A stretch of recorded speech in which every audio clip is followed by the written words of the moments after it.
প্রধান উপদেষ্টা ডক্টর ইউনূস, আপনারা সবাই জানেন নোবেল বিজয়ী শান্তিপ্রিয় একজন মানুষ। আমরা ব্যক্তিগতভাবে চাইব না তাকে অশান্ত করতে। আজকের এই পরিষদ, আজকের এই উপদেষ্টা পরিবেশ কিসের দ্বারা তৈরি, এটা আমাদের বুঝতে হবে। এই শহীদ মিনার থেকে জুলাইয়ের গণ অভ্যুত্থান হয়েছে। জুলাইয়ের গণ অভ্যুত্থান যদি না হতো আজকে এই উপদেষ্টা পরিষদ হতো না।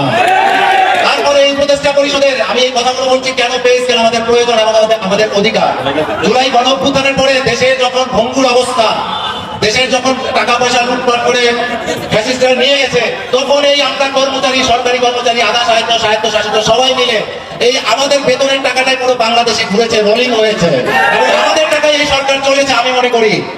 এবং সেই দৃষ্টিকোণ থেকে বলবো, আমরা ভালো নেই। আজকে প্রধান উপদেষ্টা, তার পাশে যারা বডিগার্ড তারাও কর্মচারী, প্রজাতন্ত্রের কর্মচারী। সে বড় সচিব হলেও সেও কর্মচারী, ওনার যে বডিগার্ড সেও কর্মচারী। সো আমরা কিন্তু কেউ ভালো নেই। তবে আমি আপনাদেরকে বলবো, ঢাকা বিশ্ববিদ্যালয়ে আপনাদের সাথে একাত্মতা ঘোষণা করেছে। সবাই 15 ডিসেম্বরের মধ্যে গেজেট প্রকাশের একটা জোরালো দাবি জানিয়েছে।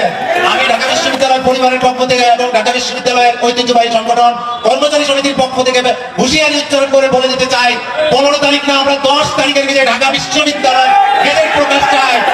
ঢাকা বিশ্ববিদ্যালয় তাদের আন্দোলন কিভাবে করতে হয়, কিভাবে দাবি আদায় করতে হয় সেটা দেখিয়ে দেবে।